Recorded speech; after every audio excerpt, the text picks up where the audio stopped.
housing. Housing, y'all.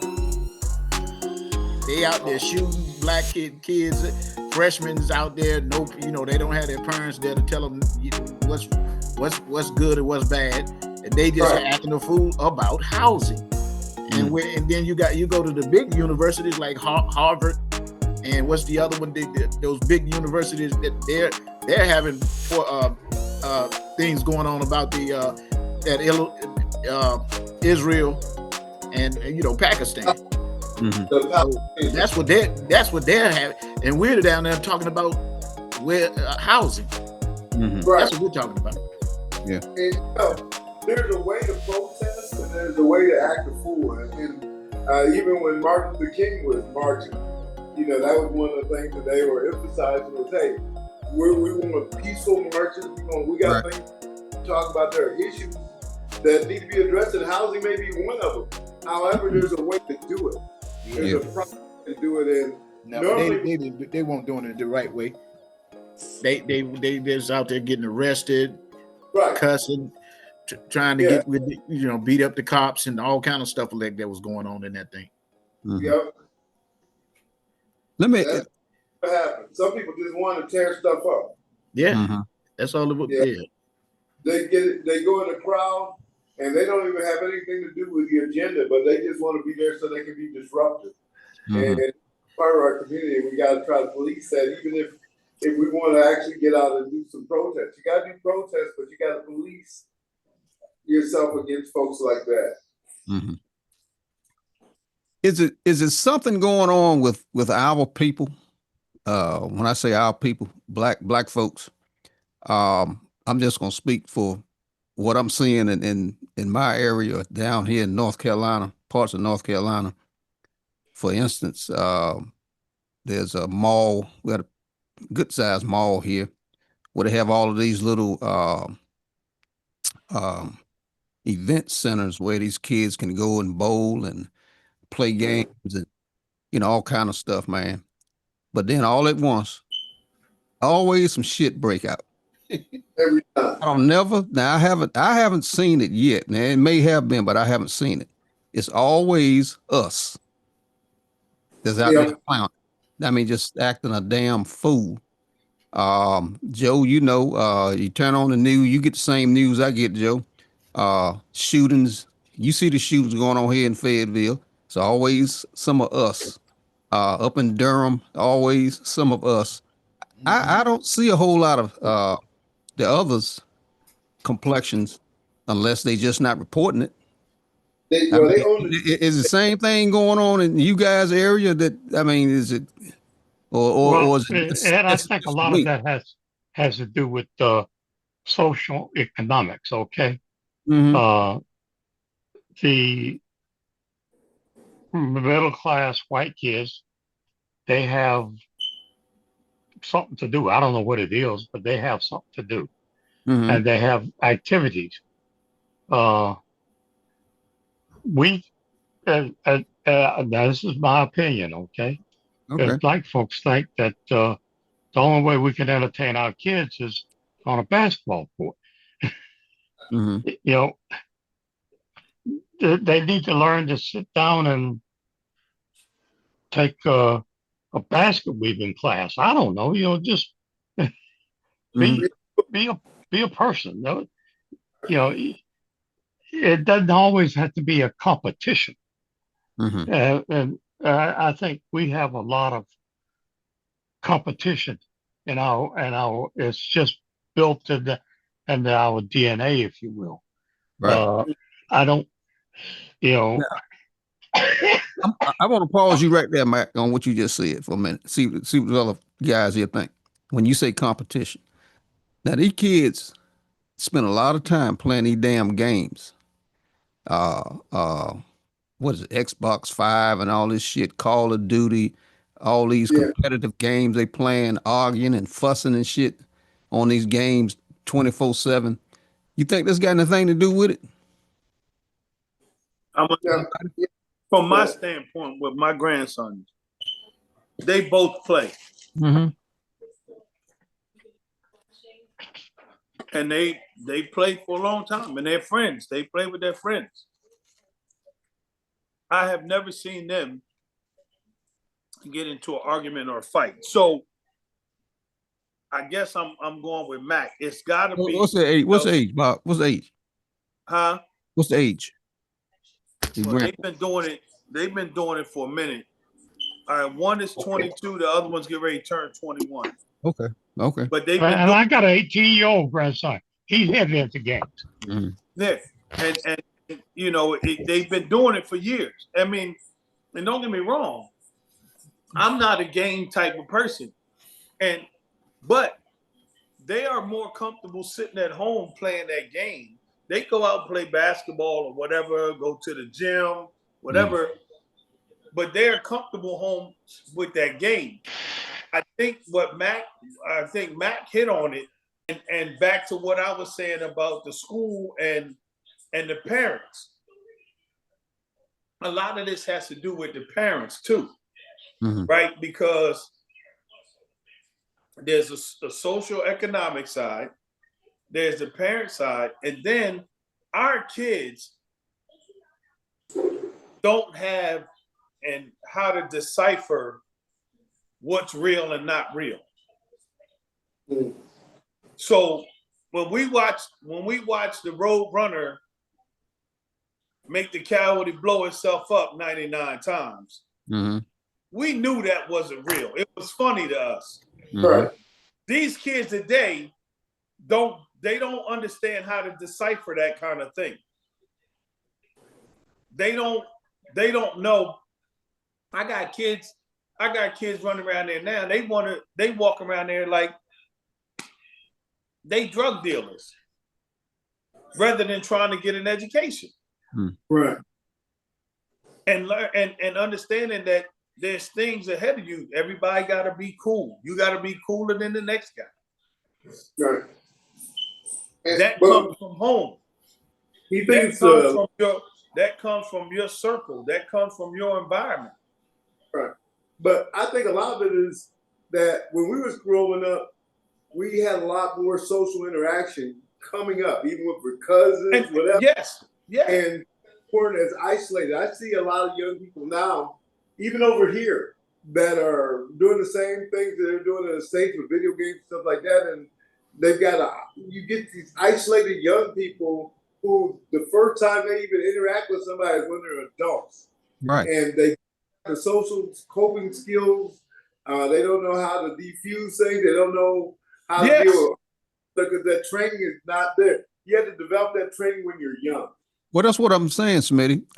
They instead of getting out and interacting, face to face, they own these damn gaming systems. Yeah. You know, or on the damn phone. And they don't have that. And they're not touching. They're not touching, and each other and socializing that way. Here's another one, right? Think about it. I know we didn't have a whole lot of birthday parties when we were coming up, right? I ain't never had one. You had that. As a kid, had one kid that the parents might say, "Hey, look, we having a birthday party." When you go to the birthday party, it was kids. It wasn't parents. It wasn't alcohol. It wasn't none of that. It was some hot dogs, some Kool-Aid, and some potato chips, and then a birthday cake. And you sat around. They might have played some music, or you sat around and talked or whatever. You know what I mean? And you went home. Now you have a birthday party for a 1-year-old, and you got Uncle Teddy, Aunt Mary, and Lil Ray Ray, and Jim and all them. They coming in with cases of liquor. Yep. Right? Talking about it's a birthday party for a 1-year-old. Well, that right there, that situation right there is already turning the wheels of where this kid's going to go. Right. Because that's not a birthday party for a 1-year-old. First of all, why are you having a birthday party for a 1-year-old? That's a good question. Right. For you. Right? Yeah. That's for the adults to have something to do. Right. You know what? Something else to add on to what Bobby was saying. like I was saying earlier, a lot of these kids suffering from undiagnosed mental illness, addiction. A lot of these kids are addicted to that game, that same game that you talking about right there. They're addicted. If you take that game from them, they will lash out. Yeah. It's like when the Wi-Fi cut off, the kids go crazy. You know what I mean? In the household, they ain't got no Wi-Fi. They can't get online. They can't play. Can't use the phone. They can't do anything because the Wi-Fi is out. You know, those kids are addicted to it. I have a degree in mental illness and substance abuse, and it's just like a person that don't get their fix, they go crazy. You know what I mean? And that's what some of these kids. I have experience. I got a son myself that we started him out to keep him busy. We had to work. Both of us was tired. We wanted to lay down and go to sleep, and we put him on the game, and he'd just stay on the game. But as time went on, he had to have that game. And we took that game from him for punishment, and he went crazy. Went to bust a hole and stuff in the house and everything. I seen it from my son. You know, so I know that it's addiction, just like a drug. Some of those games, and they set those companies like those Japanese companies that make this thing, the Chinese companies that make these games and stuff like that. They put these games out there that, every year, and it's about money. Every year they upgrade them. You'll get you'll get a PlayStation 1. Next year is PlayStation 2, and people got to have them. They go in, they stand in line, the line all the way around the building to get that PlayStation. A new one, yeah. Everybody got a phone. It's just like the phones. Yeah. All this technology is ruining a lot of these kids. They can go to Google. They don't have to have no kind of sense of humor. They don't have to have anything. They think it's a joke, like Bobby was saying. They think it's a joke that, hey, they done went to 4 years of school. Why did I go to school for? I mean, what is it going to do for me in life? Man, you got a college degree, right? And you got a master's degree. My son getting ready to get his master's, and he's still talking about, I don't even know why I went to school. I said, what, man? What you mean, man? I went back to school later on, but I should have went to school a long time ago. And got me a degree, or something. It could have changed some things in my life, but they think everything is a joke now. And, everything's like y'all was saying. We handing everything to them in a silver, with a silver spoon. There, Mike. They got to have them $150 shoes. They got to have them. Don't buy. If you buy them a pair of $25 kicky shoes from Kickmaster and take it to them, they ain't even gonna wear them. And it's got to have a name on it. It ain't got no name on it. Got no name on it. It ain't working. It's an addiction, bro. So they've been jacking up the price all along because China said I can give it to you for $5 if you want it. I think what it is norms. Just like when we were coming up, we made a conscious decision that we were going to do things different with our children than what we experienced. Oh yeah, that's true. So a lot of these young parents, and they starting much younger. When we were coming up, if a girl had a baby in her teens, she was, the scarlet letter and shit. Everybody was like, ooh, But then, we got to the point to where, the parents was like, well, she had the baby, it's my grandbaby, and everything is pushed underneath, it's water under the bridge after the baby's born. Right. But when the baby comes now, Pop and grandmama, because they don't have no life in their kids' view or eyes, the kids think, well, I'm going to have this kid, then I'm going to leave it with y'all because y'all don't do shit anyway. And I'm going to go pop my finger and shake my ass. You know what I mean? Yeah. And then when you take it initiative to raise the grandkid, they got a problem with the way you raising the grandkid. That's true. Because you might be a little bit more stern than they are, but grandparents will always be stern opposed to the parents. And that's why back in the day, if y'all was like me, I got sent away every summer to an uncle that was going to kick my ass when I didn't do what he said. My My mother was like, "Yeah, okay, now you out of school. I ain't messing with you. I'm gonna send you to Uncle Randy." And Uncle Randy was a World War II vet, right? Lost half of his foot. He stepped on the mine in Korea. I think he lost half his damn mind too, because that dude, that dude used to punishment was he would get a soda tray, put some chicken feed on it, the corn, put it in the corner, and tell you to put your knees on it and put your nose in the crease. Hey. Is that corporal punishment? I see he must have been a POW. Wait, get that from, man.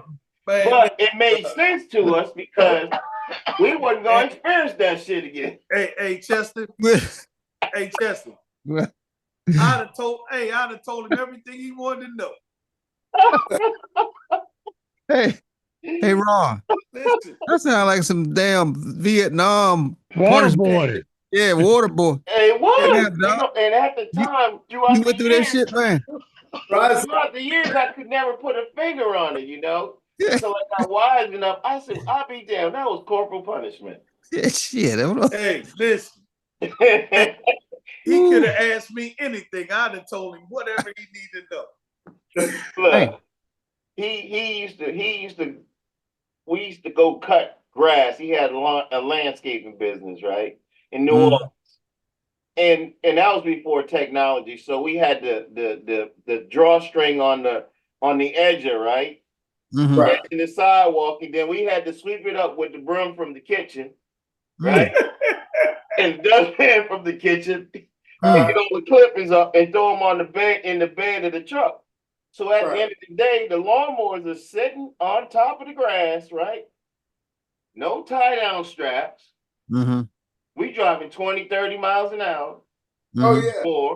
Lawnmower bouncing up and down and shit, And every day he went to the bar after work and got fucked up. Told what, when he came out that bar, we sitting in the truck waiting, me and my two cousins, waiting to go home, right?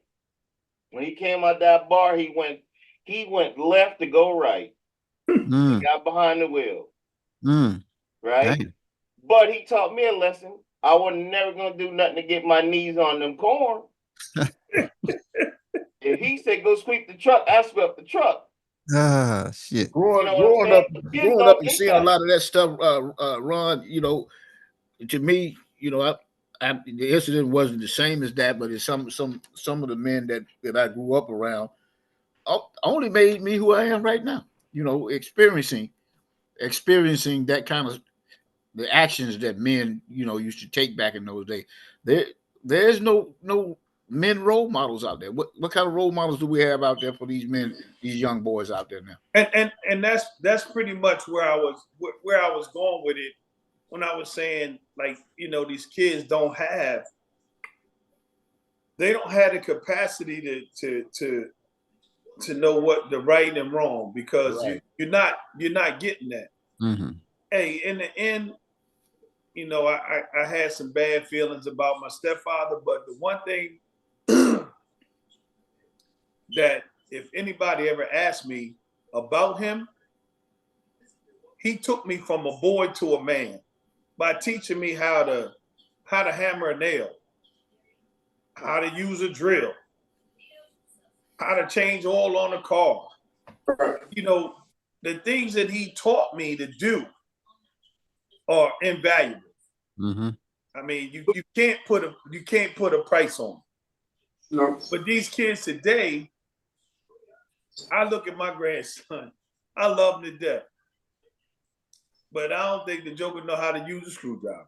I was about to ask you, man, how many times have you tried to teach any of yours how to use power tools and I'm actually or some shit like that? And how to change a tire on the car. You can't do it. You can't do it. You can't do it. Right down to my son-in-law. You got this app on your phone. It's called AAA. My son-in-law. You hit that app and they come do it for you. It's for sure. Yeah, and that's the way they think too. I'll get somebody to do it. Yep. I look at my uncle. My uncle was like that. He was one of them hardcore kind of guys, and he did 3 tours in Vietnam. Oh damn! Three tours. He didn't get enough of it, and and he was 11 Bravo. And Mac probably know about that. He was a bushman. I don't know about it, but I do know about it. No, you do know about it. You've heard about it. That's but your anyway, uncle. Your uncle. Yeah. Well, he's still alive.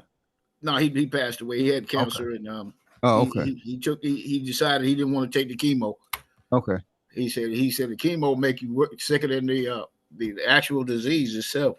And so he just stayed at home, and he passed away. But I used to look at him. He was seriously a role model. You look at it. He was a drill sergeant. He took his troop, his entire platoon into Vietnam, and I think he brought all of them home but 6. Which was in at that time of 1965 and 66, it was so hot over there, that 6 men losing 6 men in a whole platoon was good, But it all comes down to the fact that we just don't have the role models. We don't have, most of them that we did have gotten old now. You look at what's his name, Jesse Jackson, in a wheelchair. What's his name? MLK gone. Got MLK Jr. I don't know what he's doing, but you got Kanye West. Well, they got Kanye. They got it. They may have it, but I don't have it back. I don't even know who he is. I guess it all boils down to what you had coming up, man. Because I ain't had shit, man, coming up. Well, Ed, I had less than that. Okay. That's the role models that put you in place. We had some role models, man. My granddaddy, the man that called himself my granddaddy, he was a good man in some ways. That raised me, from 12 until I graduated high school and went into the military. But like you said, Joe, we had some role models around there, teachers and stuff. But I should, float around. I had my car, man. I should go to different people's houses, man. I would go to, some people's house and they had a mom and a dad in the household. I couldn't hang around, man. Shit, I got to go, man. Cause I ain't understand that. I ain't understand that relationship. I didn't either. Cause I wasn't brought up in a home like that. I mean, I had my grandmother, my grandfather, but mom and a dad with their kids, the way they interact. I wasn't used to that, man. So, I just drop in and they get doing anything, man. Shit, I got to go, man. I had to bounce, but and like I said, man, I had shit, man. And when I graduated high school, I wasn't going to college. I didn't have no money to go. Nobody never briefed me on, going to school. I mean, I hung around A&T, man. I mean, shit, I would be at A&T every weekend when, hanging out, partying and shit, but I wasn't no student. Right. But I had to find something to do, man. That's why I joined the military. And like I said, these kids today, man, I think on my end, like Bobby talking about his grandkids and shit, I guess we give them too damn much. I don't know. We do. We all that to a degree. We try to show them the right way. You try to give them calls and stuff like that, but even when my kids was coming up, I used to tell them, I said, especially being a military family, I said, live in a bubble.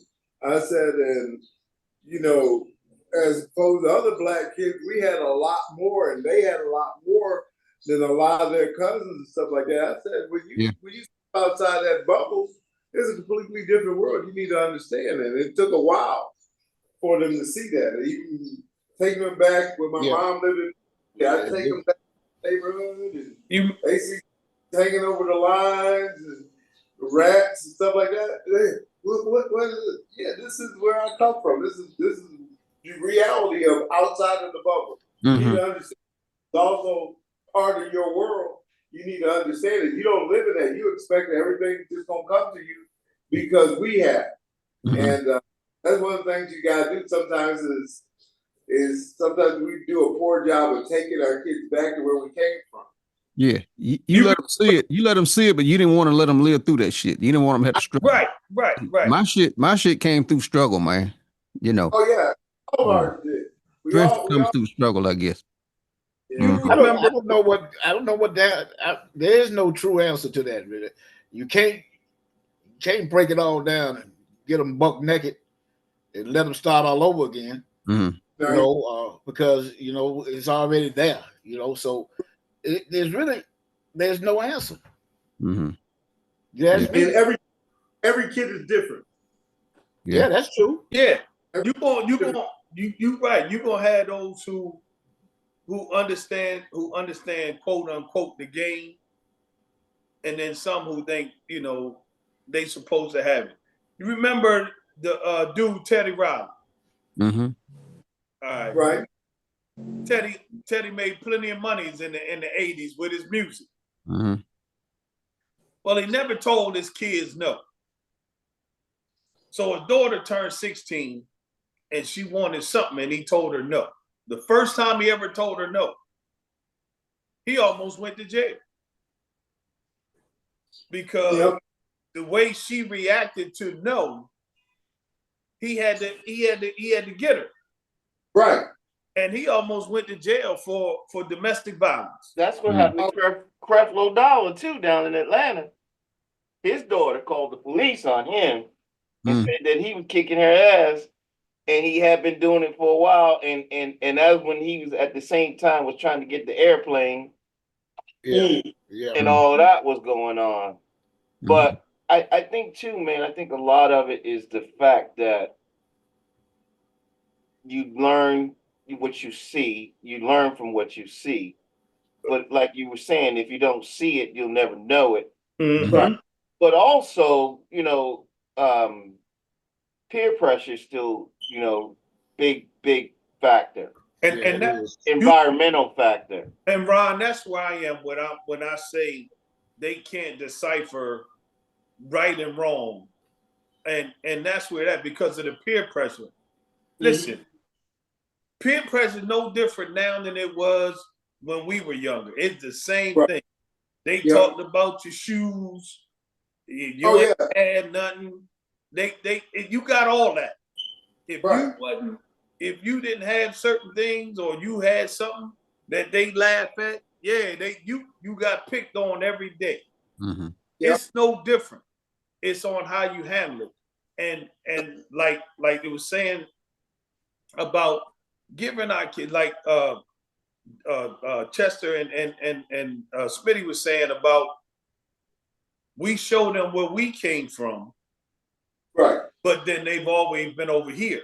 Mm-hmm. So, and that's what I should tell the kid. I tell the kids every day that in school. I said, y'all soft as butter, but that's why you're here in Middletown and Townsend and wherever else, Odessa, because your parents knew that you couldn't handle going through the things that they went through.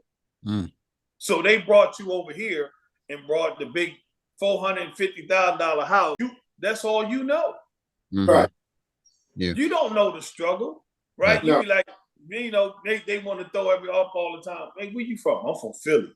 No, your parents from Philly. Yeah. Mm-hmm. No, your parents are from New York. Mm-hmm. Yeah. You from right here in Middletown. Yeah. Right. You might go to New York to visit family, but your parents ain't even letting you go up there and stay long. No. Mm-hmm. No. Because they know that you're not going to be able to handle the streets. Mm-hmm. Half of them, you can't even go right here to Wilmington. Mm-hmm. I put you out on certain streets in Wilmington, come back, you're going to be pissy and shitty as you want to be. Mm-hmm. Yep. Because you scared to death. Yeah. Yeah. You know, I got my oldest son, he died in 2017. He got shot. Wasn't doing anything. Well, he was in the wrong place at the wrong time. I'll put it that way. In 2017, he was shot. I show, a perfect example of showing him everything.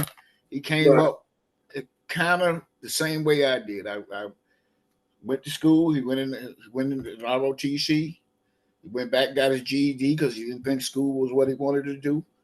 Mm-hmm. And then he, as time went on, he started hanging around with some with this girl, and the next thing you know, he was shot, and that was the most devastating thing I could ever see. He had went up and got Eagle Scout under me, and everything. The kid was everybody has a destination in life. Right. You know, whether you catch on or not, you have a destination that you've been branded with, regardless of what you try to do. And my son I got now, I dropped him off in A&T, and he stayed there for a couple of years. And he had to depend on the mercy of his friends to get where he needed to get. And so we talked about it. I said, look, man, you need to go and find out how you can catch that city bus wherever you want. If you need to go somewhere, you don't depend on these guys, because if you got an appointment at a certain time, if they're not in place to do it, you'd have missed out on these opportunities. So he finally learned how to do that. And a few years before he graduated, I got my service-connected disability from the Army. Mm-hmm. And I was able to help him out with some things to help him better himself. And now the last few years, he's learned how to pay his bills, get his own apartment, and everything. And that was because he was out there buck naked on his own. He didn't have me. He didn't have my mother or his mother to help him. Find his way.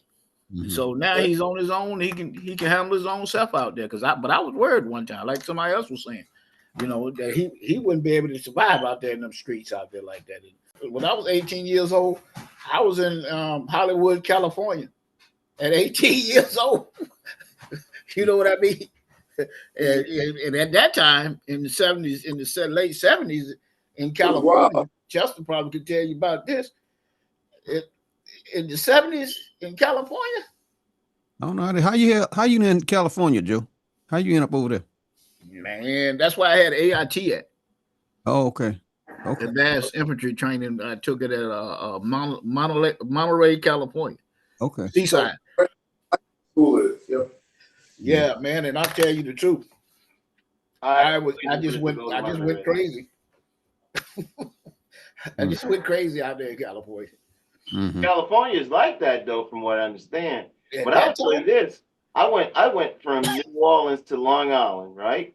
Yeah. I'm on Long Island, and I'm watching these kids in school, and I'm like, okay, this shit ain't too bad. But like you were saying about the peer pressure, so I had a New Orleans accent. Every day, I got to hear some shit, right? Mm-hmm. So I figured it out. Eventually, I'm gonna have to establish my reputation. And the first guy that I got, believe it or not, was Donnie McClurkin's first cousin, Calvin McClurkin. Mm. My brother's married to McClurkin, Calvin's sister. Mm.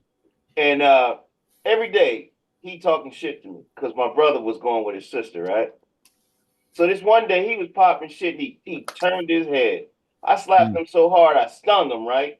Mm-hmm. Then he was dizzy. He couldn't figure out where he was, what was going on. I popped him again, right? Man, I ain't had another damn problem in that school. I go out for football. I tackle the biggest dude on the football team. This dude was 6'4" in the 8th grade. Mm. I knocked the shit out of him. But I ain't tell them I hurt myself. Shit. Mm-hmm. You probably hurt him worse than you hurt him. So the coach called me crazy. So the coach, my nickname in the 8th grade on the football team was Nut. They thought I was crazy. Mm. Because I was knocking the shit out of them. I came from a line of a lot of cousins that was extremely fast on the football field. Mm-hmm. So if you got a piece of them, you had to take them down. But I go to 12th grade, and I'm like, well, everybody talking about they going to college. And I was like, I ain't got no money to go to college, right? So I said, well, I get a student loan, right? I go to take, this is how crazy I was. I go to take the SAT. Smoked 2 joints on the way to the test. Mm. I'm taking the test, looking out the window, and I'm like, this shit is, where they get these questions from? You know what I'm saying? But I scored well. Don't ask me how, but I did. I get to college, I'm sitting there with this guy I met in freshman orientation. He's like, well, how you get English 101 and you got math on, and I got 100. I said, I don't even know what that shit means, 100. It was remedial. So you take the 100 level class, and then you got to take the 101. Yeah. With freshman level, right? So I'm in college. I'm like, shit, it's 15 to 1. That's all I'm thinking about. They sent my ass a letter with some red ink, say academic probation. Wow. Right? So I had to sit out a year, reapply. I go back. And then I said, I got to change something up. But the whole time, I never had any consultation with anybody. Mom, dad, nobody. I'm doing all this. I moved from Long Island to Baltimore. If I didn't have a nickel, I didn't have a nickel. Right? So I started learning people. And I started learning that if you engage in conversation with people and they like where you're coming from personality-wise, otherwise they extend their hand to you. They start showing you some things and telling you some things that you didn't know about. Like the majority of the guys that lived in the row house that I lived in was gay. About 7, 8 of them. Okay. So I told him, I said, so my brother's the old and we went to college together. So I said, yo, I'm going down here and mess with these dudes. So I just told him, I said, look, man, I don't get down like that. But that don't mean we can't be friends. They were much older. They were about 10, 15 years older than we were. Right. And but the thing that they had was they had some food, they had some money, and they had some herb. That's all I cared about. You know what I'm saying? Got that herb. Yeah, so I'm sitting there, I'm rolling up, and I'm passing it around, and I'm stashing, and they probably saw me, but they never said nothing. You know what I mean? But them dudes would go buy me a ticket at the Amtrak station and go to Manhattan and go home. You going home? I said, no, I ain't got no money. You need a ticket? And they go get the ticket. Can't beat that. You know, that's what I'm saying. I tell people, I say, people you meet along the way are the people that affect your life. You may not realize it. You're right. But if you reflect on it now, that's when you got to that fork in the road and they helped you. Yeah. They help you navigate that fork in the road, because I was in the city. I didn't even know anybody, bruh. I literally didn't know one person in Baltimore City, except for the people I met at college. I'm working at NASA in Greenbelt, Maryland. And while I'm there, I'm doing two things. I'm saying to myself, well, these guys ain't smarter than me. You know what I mean? I'm just as smart as they are. But I was also earning enough money to pay my rent for the following semester. So I'm doing all of these things, and come full circle. When I started working in contracting on Dover, I was working as a contract specialist at NASA. So I got and Smitty was there. I got my old SF-50. The shit had tape on it. I don't even know why I still had it. And we worked with this guy named Ray. His wife worked in personnel. I gave it to Ray. He gave it to his wife. She scanned it in. I got 3 years off of that piece of paper, federal service. Wow. Just by meeting and talking to people and treating people right. You know what I mean? I was able to do that. But kids today, because they play these game systems and they go and they become introverts, that they don't realize the world works by relationships. Right. That's how the world works, whether it's business, personal, or otherwise. You know what I mean? We're social beings, man. The pastor or the community, as somebody was saying earlier, how the community used to be the community. If you didn't have the money to bury the person or provide for the service, they did it for free because they knew the family. That's right. And listen, Ron, you go back to the rent parties and all that. And you know what I mean? We had some rent parties. Yeah, it was that kind of stuff that people remember. The kids that they don't know about that. No, they don't know about like the social contact. What they think is social contact. Now they don't understand the full circle. because they've only been on half the circle all their lives. And that's the good side. They ain't seen the bad side. And the ones that have seen the bad side ain't really seen the good side. You either, there's no full circle anymore. You either on one side or the other.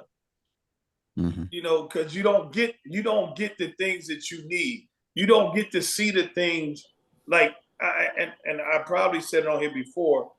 You know, I remember my parents, man, when I was in high school, scraping together change to put money in the gas tank to take me to basketball practice. Because they was laid off from Chrysler for 2 years. You know, and just collecting unemployment. And trying to make it work off of that. You know, some years ago they said that that the age of the internet was coming and automation, everything is going to be different. They're not going to need all these people that they need because everything was automated. You know what I mean? And they was talking this mess 20, 25, maybe 30 years ago. They was talking about it. Everybody was like, they just thought it was, hey, God, that ain't gonna happen. If it do, it ain't gonna affect me. But now that I see it now, and it's happening, you go to your grocery stores. Everything is, you know, they got places in there where you can just, you know, do your own shopping, and you can pick up the phone if you want something to eat. Do it that commercial, that cartoon that used to come on. You know, somebody was talking about Bugs Bunny and them, but the Jetsons was a good one too. Yeah. You know, and those times you looked at that and you're like, man, that ain't gonna never happen up here. Yeah. But it did, you know, but it has came to almost that point. Yeah. So what I'm saying, what I'm trying to say is that these kids today don't have to, I mean, they don't have to do anything. They don't have to learn. They don't have to, and they don't, you know, they don't have to read books, you know, about the history that we have, that we have survived. And they don't have to do all of that. I mean, you know, if they can Google it up, they don't. If they Google anything, it ain't have nothing to do with that. The history of the African American people or anything. So that's where these people are at today. They, you know, everything is being transformed. You know, this AI that came out now, that they ain't gonna need people to be doing movies. People can, you know, they can just come up imagination person. They just had a race. I don't know if anybody saw it. About it was like a race where the people in it, there were some people, real people in it, but there were robots that were running in the same race like that. You know, so you know, and it's getting faster. You know, it's getting faster now. You know, it's going to come to a point where, you know, I don't know. I just think that, you know, people, they ain't going to need a whole lot of people. Just ain't going to need them. Well, we don't, and I guess we don't empty the nest anymore. We don't empty the nest anymore. I guess, you know, when I turned 18 and stuff, you know, I went out on my own. I left the nest. Nowadays, I mean, I don't think these kids, unless you got some kind of a damn inheritance or some big degree when you get a big job, man, you can't get out there and make it on your own. And some of them don't want to go out there. They stay. Your parents out there running, out there working and trying to put food on the table and everything. And your son, he back 20-some years old. He's sitting back there playing a PlayStation in your house. In your house. That's what I'm saying. Yeah. Burning up your energy. When you gonna move me in, Bobby? Huh? When you gonna move them in? How many empty bedrooms you got around there? Say what? How many empty bedrooms you got around your house? I can't hear you. How many empty bedrooms? He heard you.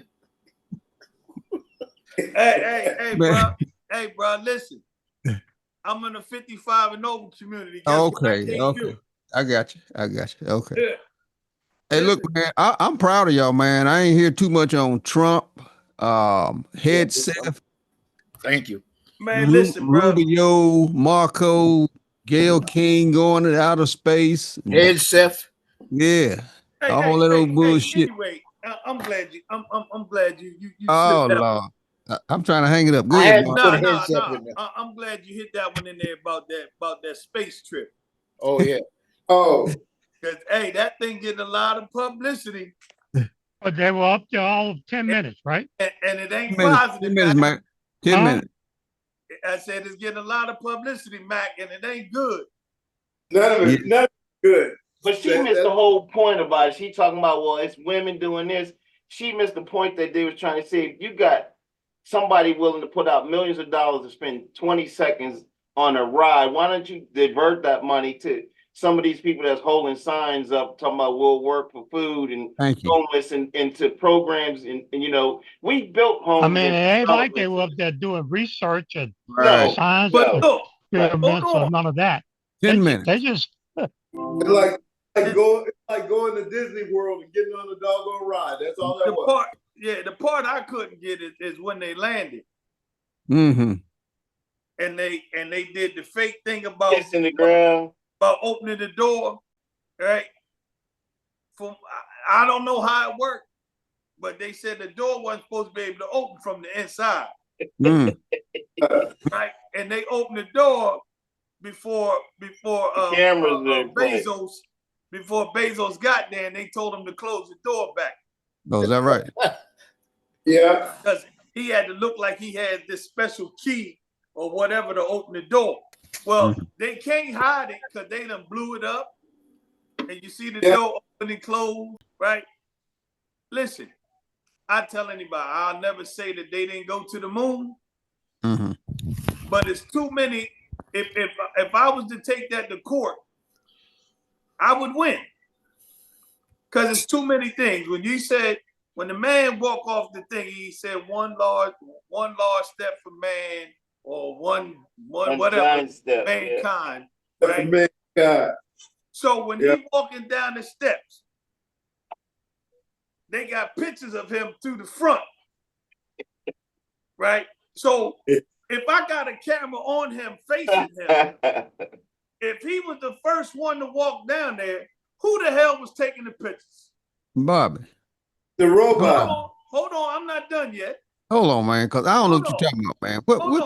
What picture you talking about? I'm talking about Apollo when they went to the moon. I know what you're talking about. I don't know the picture you. So when you see him walking down going down the ladder, right?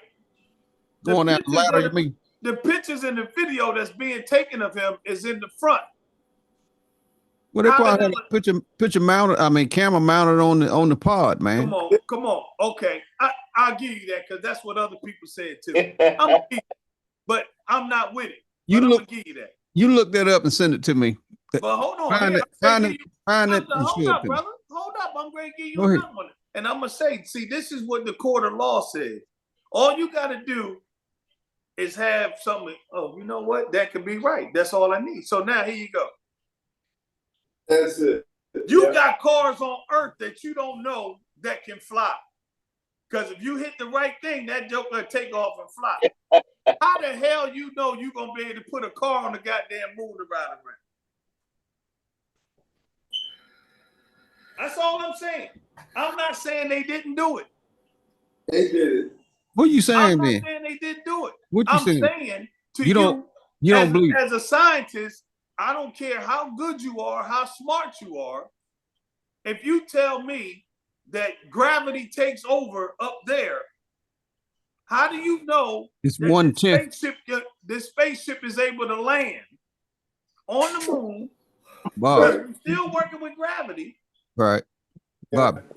Hold on. I'm not saying it didn't happen. Bobby. I'm gonna let you go ahead and run with this thing, man. No, go ahead. Go ahead, man. Go ahead, man. No, because, man, look, I think I was 12 years old, man. I sat out in my yard all fucking night long with a telescope looking at the moon, man. You gonna tell me I wasted my time? Hey, out there, I ain't see shit, but still, I part of it, man. Look at this little. Hey, and remember the James Bond movie Moonraker? Yeah, I remember. When him and Jaws was running across the moon. Mm-hmm. I'm just saying, bro. I'm just saying. I'm not saying it didn't happen. Okay. I'm just saying I got some issues with it. You got issues with it. You got issues with it? Smitty, you got issues with it? They went up for 20 minutes. Threw a couple physics classes after and that. came back down in a parachute. Yeah, they want 10 minutes. 10 minutes. It went up 10 minutes. You saying you don't believe that either? Hey, bro. They went up. You don't believe that? Hold on, Bob. So you don't believe they flew that little however the hell high they went up? I mean, to me, that ain't going out in space. I mean, it's a high altitude. Hey, bro. Hey, but you don't actually believe that they launched that rocket. Hey, Chester, those women in that rocket. You don't believe that? You know what Chantilly, Virginia is? Nah. Yeah. Well, that's where all the NASA stuff is, right? The museum. Okay. Right. They got all this NASA stuff over there. All what the diapers they wear and all that. So they ain't got to worry about changing drawers and all that. Mm-hmm. They got all that over. Mm-hmm. Right. Did you see them damn uniforms them women had on? Oh yeah. They come out designer up. Yeah. That shit, they should have walked down the damn red carpet on the runway with that shit on. They tried. They going to the damn moon. Bell bottom pants and shit. Gail lost weight too, so she come can on, go. man. Yeah. Chester, look, I'm not saying I'm losing something, man. Again, I'm not saying they didn't do it. You losing me now. You saying so you gonna tell me you don't think Gail King and them took their little space ride in Bezos' rocket? You don't believe that? You don't believe that? I'm Come saying, on, man. Come on, Bob. Damn. I'm saying I got doubts about it. Hey, look, I can roll with you on the moon thing, although I believe they went to the moon, but come on, man. Them women got on that damn rocket. You hear all that damn screaming and hollering they was doing on the ride back down? Come on, Ron. Listen. Ron, straighten it out, man. Listen. Tell him. Hey, did Gail King and them girls go up in that Bezos rocket, Ron? Yeah, they went up. Okay. Mac. But they didn't have to pee though, Bobby. Hey. They were gone for 10 minutes, like Mac said. Hey, listen. Shit, you can hold your pee for 10 minutes, man. No, they flushed it. They flushed everything out of their system. Listen. Mac, did they go up? Were those women in that rocket? Mac? Hey. Wake up, Mac. I've been on the base. Hold on, Bob. Hold on, Bob. I ain't touching that one, okay? Oh, come on, Mac. Shit, you riding that way. Come on, Smitty. Listen. Help me, Smitty. They went up, man. They went up. Joe. Yeah. Did they go up in the rocket, man? That little 10-minute ride. It wasn't 10 minutes, man. About maybe, 80, 90,000 feet? Come on, man. Hell, you've been in a plane almost 50, 60,000, 35,000. Come on, Bob. You going to say that I've been on base. I mean, if I had seen it, I could tell you something. But, to take people's word for stuff today, I don't even know. Hey, Chester. Damn. I've been on bases with U2s. You know what the U2 is, right? I know what U2 is. Yeah. Okay. That motherfucker fly. We had him in Korea. 80,000 feet. Right. Okay. Yeah. I don't know how high Bezos' rocket go up, but I mean they stay up there for 8 hours a day. 12 hours. Yeah. 12 hour days. All right. Right. Okay. I can understand it. They got some of the best. They got some of the best damn uniform money can buy. Of course. We had a dude that didn't out the way he should have, and he shit in that suit. That bitch got grounded. He got grounded forever. So this is my thing. I'm not saying they didn't do it. I'm not saying they didn't go. I'm just saying they was too fashionable. Right. Didn't happen too quick. Bob, it ain't but a 10-minute ride, man. If you look at any of them. So Strahan didn't go either. Who? Michael Strahan. That bitch can lie too. Shit. That bitch got a gat in his mouth. You know he lied. Yeah, shit go right through his teeth, man. Let me ask you. But I think with Gail King and all of them it was kind of like, for me, it was kind of like what I read years ago about the French Revolution when Marie Antoinette was like, fuck them. They ain't got it. Fuck them. Let them eat cake. They can't afford nothing. Let them eat cake. They couldn't afford nothing else. How the fuck was they going to eat cake? So that for me, it was one of those moments where they went to space when there's a lot of people hurting, losing their jobs, and not necessarily losing their job, but they wasn't thinking of their fellow man, because they could have said, well, why don't we give some money to the charity, you know, this and that, and why don't you do something with this money, like build some temporary housing or some shit like that, you know. I feel you're not wrong, but I got to get back to Bobby, man. Bobby. You trying to say they didn't leave the fucking ground? Hey, listen, that's what bro. Hey, listen. Is that what you saying? I just want to be clear. Is that what you saying? I'm not saying it wasn't done, right? My thing is I got issues with it. Now I'm gonna give you something, right? So I like Columbo, right? Mm-hmm. So in this one episode of Columbo, Johnny Cash was in it. So Johnny Cash was a pilot, killed his wife. So Columbo was catching up to him. So Johnny Cash fakes like he gets on the airplane, goes through the terminal and everything. Somehow, boom, flashback. Columbo catches him in the woods. But he saw him get on that airplane. Okay. Hey, you know them damn musicians got magic doors and shit. He playing with me, right? Hey, I'm keeping it real. Well, let me ask you one question, man. Do you believe that we have an international space station that circles the Earth? Hell no. You don't even believe that? Damn, Bob, stop, man. Hold on. I'm gonna give you my story on that. Look, man, y'all can drop off if you want. I gotta get to the end of this shit right here. Bob, hold on, man. Bob, let me stop you for a minute. All right, stop your Bob, let me stop you for 1 minute. I got this thing right here, right? I have an app on it. It tracks the space station. Okay. I got a $300 telescope over there in the corner. Right. Yeah. So I can look on my app now, and it'll show me the position of the space station. It'll tell me the date when it's going to be at the right altitude, where it's going to be coming like straight over versus maybe over the horizon for 2 minutes. And I take my grandsons out and some other kids out, set my telescope up, or even with the binoculars. You can even see it with the binoculars when it's coming up and it's coming straight up over. Okay. You can see it. Okay. You can see the damn solar shields on it.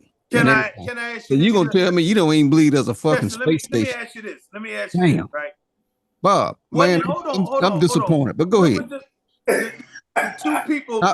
The two people that Trump just got down, that Trump and his boy Elon just brought down. You playing with me? Go ahead. I'm gonna let you play with me, man. Go ahead, Bob. I'm gonna let you go ahead. The two people that Trump and Elon just brought down, right? Mac then went to sleep on your ass. Go ahead. Right? I'm about to go to sleep. Go ahead, Bob. Was they on the space station? The two people what? That Trump and Elon just brought back. Yeah, they were in the space station. They were on the space station. They was on space station. Right. How the fuck they know they was gonna be up there for Christmas? They got Christmas hats and shit on. Yeah, Bob, they got stuck up there, but look, you was only supposed to be up there for goddamn days. How the hell you gonna be up there? Only you would have saw that, Bob. Huh? Only you would have saw that. They had them damn Christmas hats on. Man, come on with that, man. Listen, Bob. No, I'm not gonna listen to that, man. But that makes sense, though. You're supposed to have been up there for 7 days. That was in their packing list. For 7 months. That was in their packing list. Christmas hats and shit. Look, that's probably up there with another crew, man, that's been up there for all that time, man. So the other crew had the Christmas hats. Hey, Bob. Come on. I'm going to take a Christmas hat up with me. I don't know if we're going to make it back. What the hell they been eating, Chester? They been eating nothing. Listen, man, they send a supply ship up, man, every so often. A supply ship. They'll send it up. Hey, Chester. Yo, brother, let me get some of that Kool-Aid. Ron, you colored. You been to college, Joe. You been to college, Mac. I think you, Smitty. I ain't been to college. I ain't never been to college. All of y'all been to college, man. Shit. As far as I've been to damn high school and maybe took some college classes. I don't believe this shit right here. Bobby don't believe it either. He just Hey, listen. Bobby, Price, tell me he playing with me, right? Well, you gotta look at those. Tell me, Ron. You gotta look at those. Ron, turn your mic. There are people out there. Okay, Joe, he messing with me. People out there, what they call it, conspiracy theories. Yeah. That are putting a lot of stuff out about 9/11. They said that 9/11 didn't happen. Right, Smitty. Yeah, I was gonna mess up. Well, I'm gonna say it anyway. But Smitty, is he messing with me? Is Bobby? You know Bobby. Is he fucking with my head, man? But I can't hear Smitty. You know better. He know better. Listen, man. Okay. Listen. But I'm trying to wrap it up, man. But you got my ass twisted, dog. I can't believe you talking like that, man. Hey, Chester, listen, man. As I said earlier, I'm not saying that it didn't happen. What I'm saying is some stuff that did happen are suspect to it happening. If you gonna go up, you supposed to go up for 7 days, and you up there for 9 months, right? And then you taking pictures floating around with Santa Claus hats on. Yeah, they had an early Christmas, so they took them up in a supply ship. They may have been there on another mission, Bobby. Hold on though. Hold it on. Was hand me down. So Chester, I'm gonna use your theory of what you just said. Yeah. Right, about the supply ships going up. They do, man. The supply ship went up there. Why didn't the supply ship bring them back? Because it wasn't geared. It wasn't set up for that. Right. Hey man, these things, Bob. You smarter than that, man. These things have to. Listen, it's not. This is not about being smart. Yes, it is. No, Yes, it is, Bob. Listen to what you said, right? Because I'm using yours now. If a supply ship can go up there and bring them back, then that means something else should have went up there and brought them back. I didn't say a supply ship went up. I didn't say a supply ship went up there and brought them back. To take them supplies, then it should have been something to go up there to bring them back earlier than they came back. But those that had something set up, but the contract failed. They couldn't get up. So, but the contract worked for the supply ships. Bob, all of these, Bob, you know all these things, man, are set up, scheduled for different. Yeah. Come on, man. Come on, Bob. Stop, man. Listen, stop it, man. Listen, I'm not denying any of it. Listen, look at what I'm saying. I can't see it, man. I can't look at it. I'm not saying any of it didn't happen. Right. I'm saying you can point to things that make it seem suspect. I'm not saying it didn't happen. Right. We'll give you that. And one of the things, like I said, on Apollo, how the hell you taking pictures from the front? The flag. Send me that. Send me what the hell you talking about, dog. Now, Apollo. So now here's the other part of that. Is the air stiff up there? Is it still? Because that damn flag that he stuck out there, that bitch never wavered. Bob, you don't understand. It didn't waver, man. When it's in motion, there's no air resistance. So when listen. So when they hit, like my microphone, look, when they put it in the ground and start moving, there was no air resistance to make it stop. Right. So it just kept wavering for a long period of time. There's no air. It wasn't moving. The flag didn't move. I'm not talking about the pole. No, I ain't talking. I'm talking about the damn flag that was hanging on the rod. The flag didn't move. Yes, it did. The flag. Tell him, Smitty. Tell him, Smitty. There's a frame around the flag, man. It's a what? Oh, there was a frame around it. Yeah, it was a pole. There was a pole that had it stretched out. It had it stretched out. Y'all go ahead and continue that another time. This is the front. You got to go, Joe. I gotta go. Okay, Joe. I got to get to the end of this shit, man. Like I said, you can go if you want. I'll be talking his ass all night if I have to, because I'm going to get to the end of this. You ain't going. It ain't no end, bro. I'm leaving, man, because you scared. You scared me, Bob. He got his. He got his, and you got yours. Bob, tell me you playing. Tell me you playing before you hang up, man. I ain't gonna be able to sleep. I'm worried about him. He worried about him. Listen, I'm worried about him. as I said, I'm not saying it didn't happen. Right? It's no different than going into court of law. You know somebody killed somebody, but the lawyer is supposed to make you say that didn't happen. All right. So my thing is, the things that I'm saying that look suspect to me, it might just be me. But I'm saying I'm pointing them out. It might be you. Reasonable doubt. Yeah. Because I sat there, listen, I sat there and watched the whole damn thing with my grandfather. What was it? June, July? July. It was July. Something like that. I sat there in the living room in the den with my grandfather and watched the whole thing. You need to watch it again.